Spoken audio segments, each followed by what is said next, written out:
Well, there come the C-Strands and the Stices in the kitchens. There's Aunt Louise.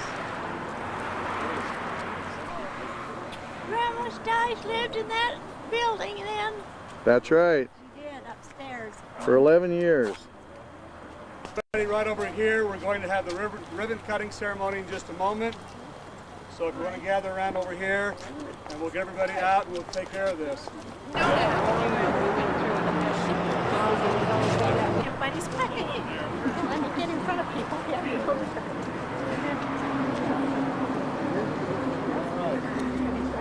few more coming. That's the mayor right there. Good enough. I'm John Rockwell. I'm chairman of the Lehi Historical Preservation Commission, the ones that are responsible for what you see behind me. We appreciate everyone being here this morning. I'm glad the weather held for us. It didn't snow. We're first going to hear a few words from Richard Van Wagoner, who's been the project manager and the one mostly responsible for the salvaging and the restoration of this building. After him, the mayor, Mayor Greenwood, has a few words to say. Then he'll cut the ribbon and we'll all have a tour of the building. Richard, please. This day's been a long time coming. It's been a project that we initially started working on 11 years ago when we received our first grant from the Union Pacific Foundation. And with that grant, we were able to buy the building itself. If it hadn't have been for hope on a lot of our part, we wouldn't have been able to complete the project. But our first $10,000 was given to us by Orville Gunther. And after we received that, then we all had real high hopes that we were going to complete the project. But it ultimately cost us about $250,000. And we wouldn't have been able to even initiate the project without Jerry and Ned Harris saving the building in 1973 when Union Pacific declared it excess property. And we wouldn't have been able to move it to this property site here without the Eastman family donating the property to us. And so the park itself is named in the honor of Frank H. Eastman, the father of the children of the family who are here today. But I'm just going to read you our major financial contributors to the project to make sure I didn't leave anybody out. I wanted to read it because there have been quite a few of them. But without this group of people and institutions, the project would not have been complete. But we want to greatly thank the Bank of American Fork, Jefferson Alberta Eastman, the George S. and Dolores Dora Eccles Foundation, First Security Bank, Orville Gunther, Lehi City Corporation, Patterson Construction, Milo Smart Construction, Union Pacific Foundation, Utah County Commission, Utah State Historical Society, and Zion's Bank. Now we have a mayor of Lehi who really likes to cut red tape. And so today we're going to let him cut some red, white, and blue tape. So I'll have Mayor Greenwood go ahead here and cut the ribbon and open the building up. I have to make a confession before we cut the ribbon. I was wrong. When this project was first introduced, I thought it was the craziest thing I'd ever heard of in my life. When you go inside and look at the pictures of what was there, the building would have been better for a weenie roast than it was for anything else. And I'd like to thank the council, Councilman Dixon and Councilman Miller and the rest of the council. They actually kind of had a better vision and improved some funds, one thing and another, kind of helped make this possible. So it's kind of like being married, and you have to stand before your wife and say, honey, I was wrong. Folks, I was wrong.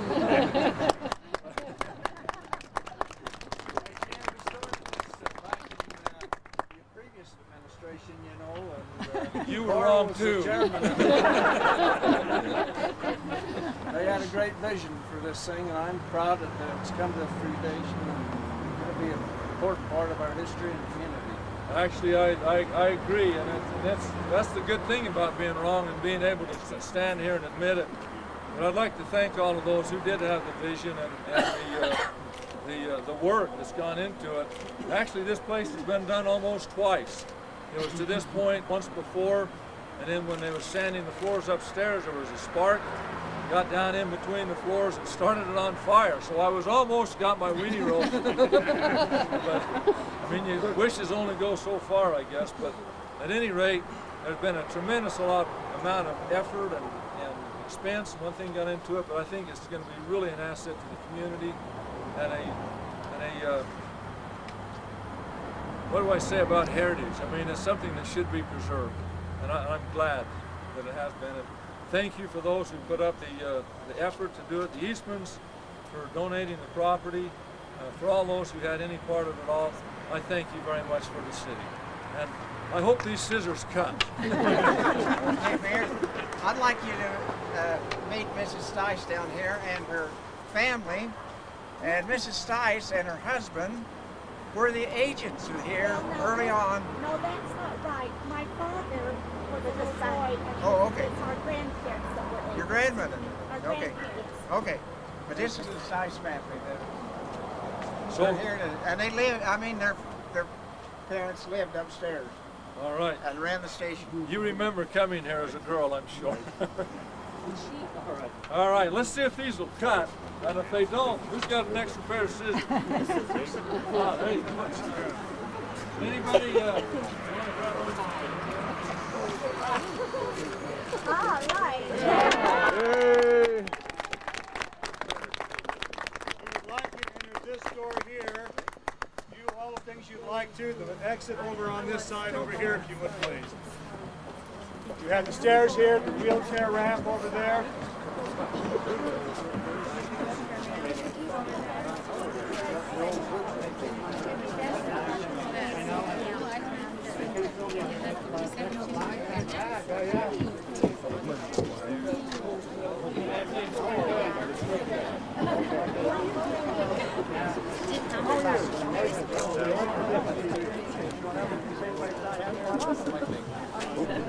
Selling apples.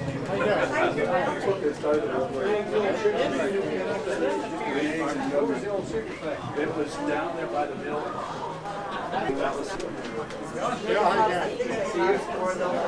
great.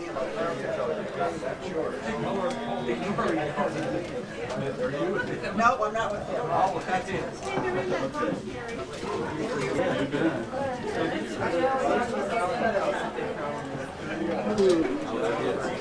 This is the ticket and baggage area.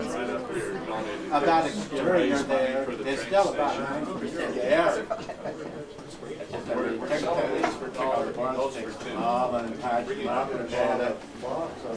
See that sign out there on the side there? When I took that down, I thought it was going to be real heavy, but I only wrote one side. It's only had one matter. They took the screws out, and I think we take that last screw out. Well, red and drop, and it's a feather. It's so dried out, but we had a signing store do a restoration on it. Get it in good shape. The original, yeah. There's a story in here about those people, the Stice grandchildren that helped paint the sign. They were in the wheelchair, helped paint that sign back in like years old or something.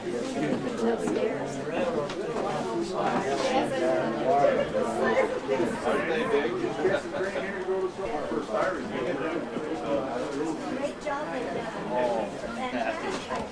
I've been watching this for a long time.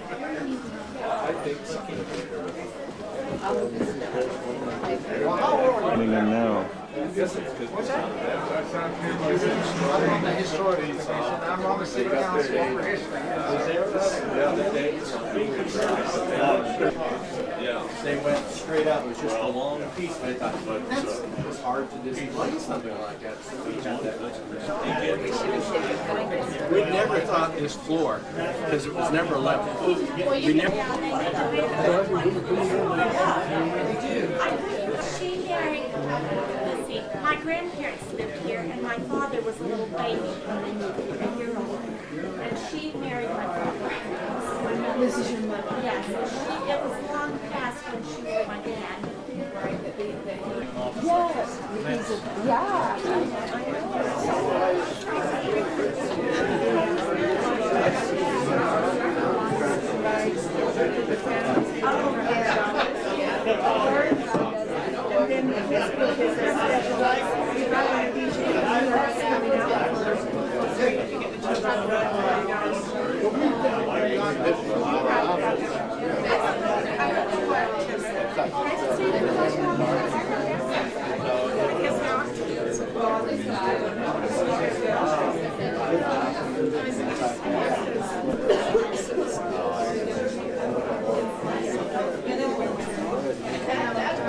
You're not done with that painting yet? On-site painter. Now that looks good. Above the isn't it above like where the Slayer engines are? Isn't there a drawing there? I was thinking, yeah, well, I was thinking about this is the American Pork Station.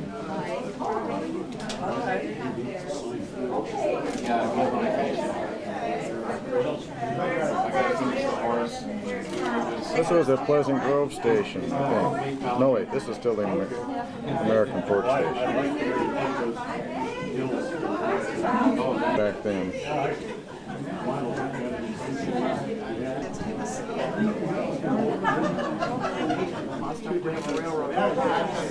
Somebody used.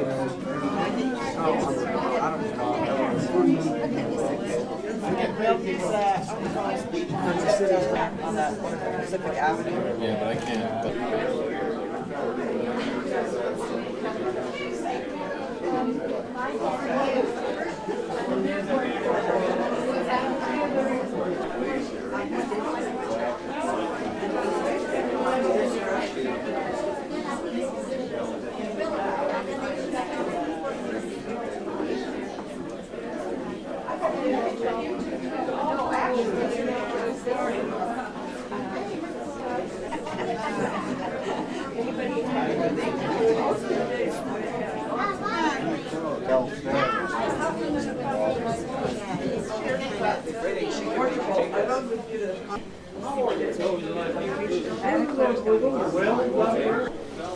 Mix and matching couples, you know, and all sorts of fun stuff. Mostly mixing. Mostly mixing.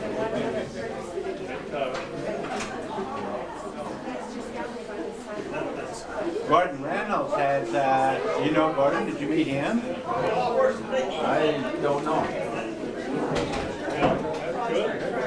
He's a real rabbit, railroad. This is the back stairway.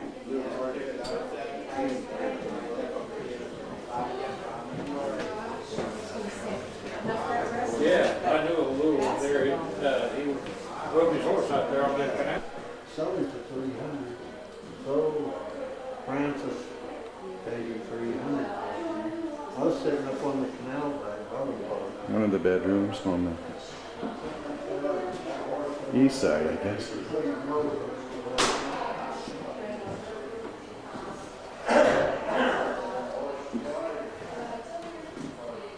On the northeast side, here, bedroom and the stairwell.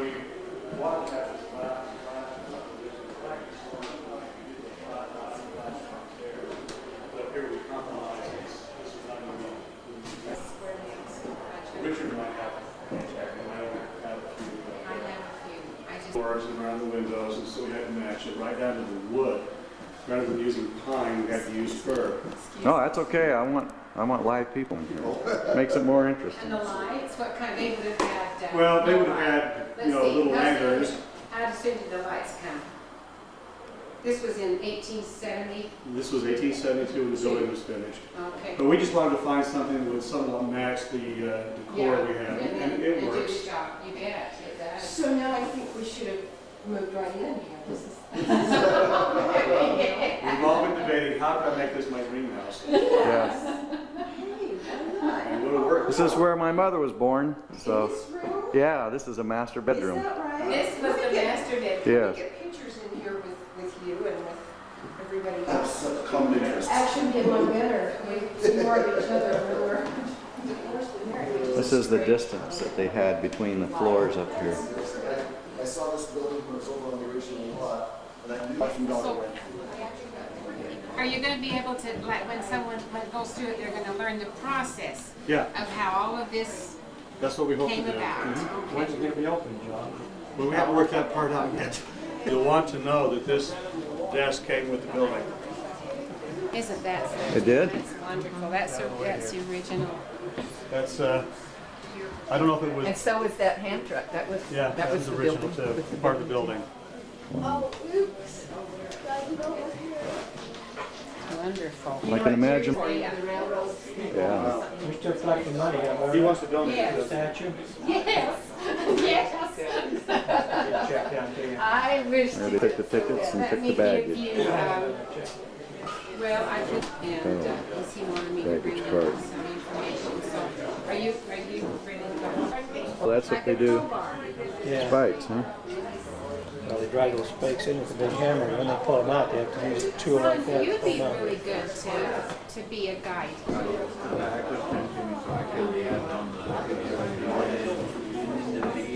They were Merle, right?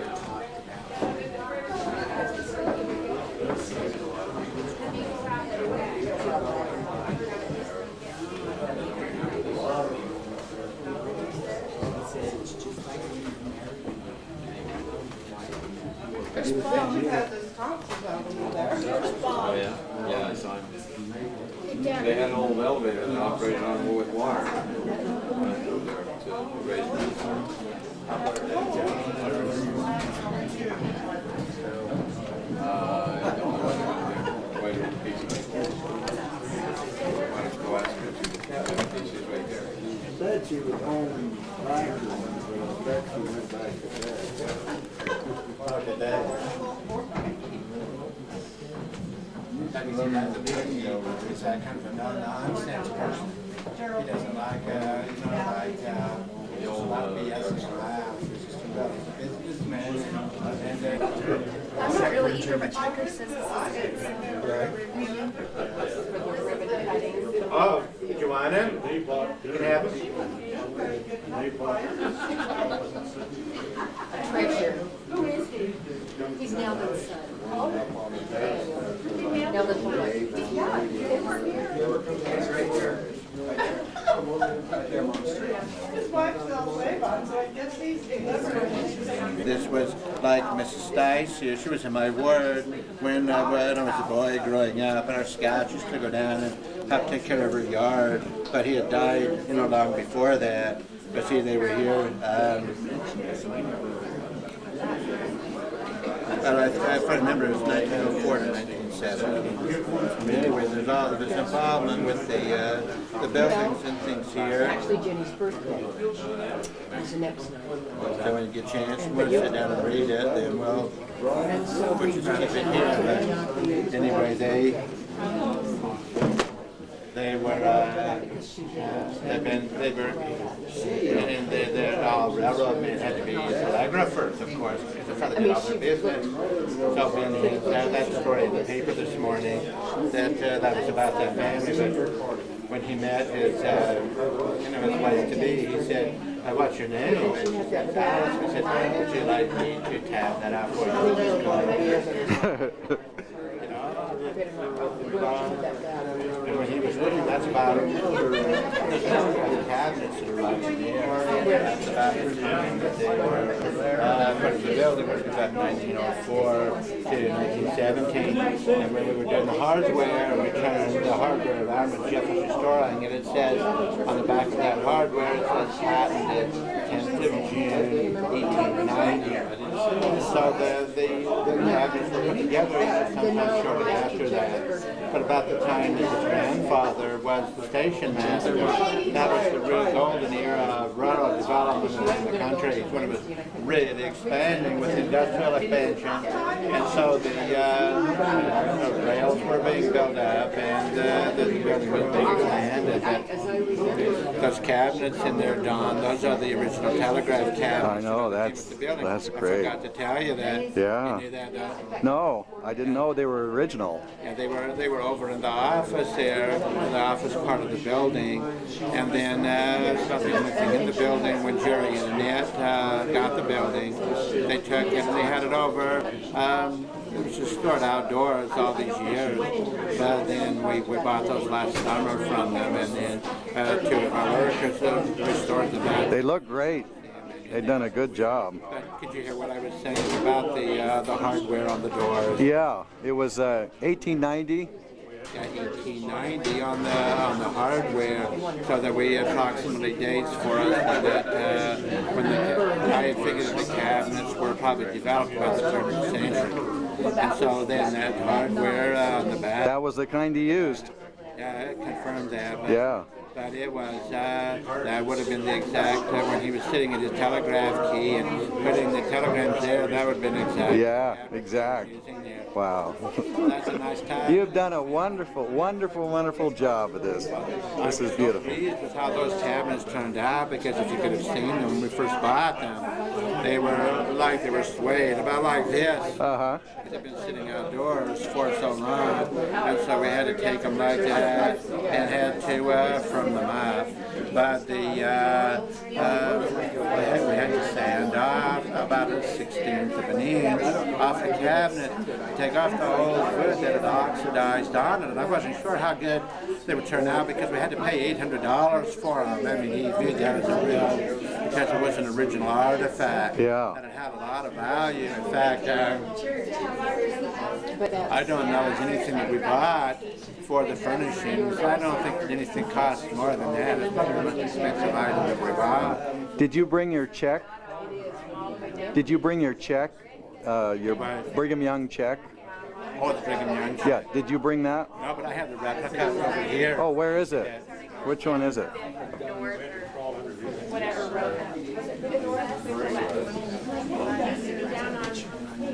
got 2 by. That's it, huh? With his signature and everything. Nice to meet you. Yeah, I was looking for that today because you said you were going to have expensive. I was afraid I'd lay it down. Oh yeah, well it's nice to have it on the board. It's nice to have it on the board. Yeah, that's the most expensive item by far. Yeah. That's the most expensive item as a collector I've ever bought. Uh-huh. But I had to step out once when my wife was around how much I paid for that, and she just had a fit. Usually items are $200 or $300. Yeah. Now, did you put this whole board together? Yeah, I have everything on here. I have the originals,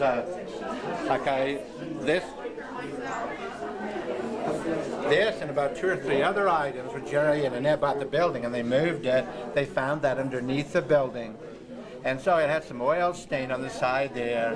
But the thing that's significant about it is that these are all real prominently high businessmen. The Wines family, the Wines Park is named after. They own the hotel down next to Peck Lumber. This is the People's Co-op. This is James Harwood, who was had a harness business downtown. Thomas R. Cutler is the general manager of the sugar factory, and also built the home over here where Wally Olson lives. And this is Joe Dorton, who was a butcher who had his shop was right here where the little lawnmower repair place is. But they're signed over here by Thomas R. Cutler, who was also the principal person involved with the ownership of the People's Co-op. So this is the bill of lading for People's Co-op, most likely, that came in, so he just signed for it all. In fact, in a book about him by his grandson, he said that the hardest day's work that he ever did in his life was a one night carload of onions came in the wintertime. And they brought along the spur here to take it over the back of the co-op there where the Purple Pig Pizza was there. And up in the second story up there, that was the only part of the building that was heated. But the onions would have frozen if he didn't get them up there. But the workers had all gone home for the day. Oh. So rather than calling people to come back, he personally took all that whole freight car. The whole car? Car full of onions and took them himself and put them up in the upper part of the building so they wouldn't freeze. All night. Took them most of the night to do it. Yeah. You mean where our apartment is now? Yeah. Yeah. Now, what's a railroad train look like about 1900? That's the first train that came to the depot. This is the first train? That shows it at the Sandy station.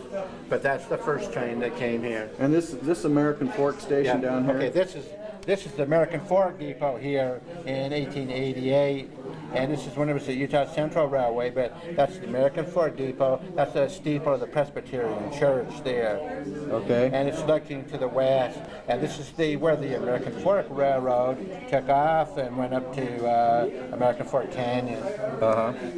This is the Provo depot here. I just put them on here because to show you see how the depots all look like. Here's Sandy's, American Forks, and Provo. They were all one story. But this one is so much bigger than any of those because of the where it was a terminus was the end of the line for 1 year. That's why it's bigger than the other. And that was out in front of where the trees are over there. So that was the Lehi Marble Works. They came here on the road, and they got on the narrow gauge here, took it up to American Fork Canyon, and he talks about riding it back down just through the power of the brakes of the cars. Good job, Richard. Thank you.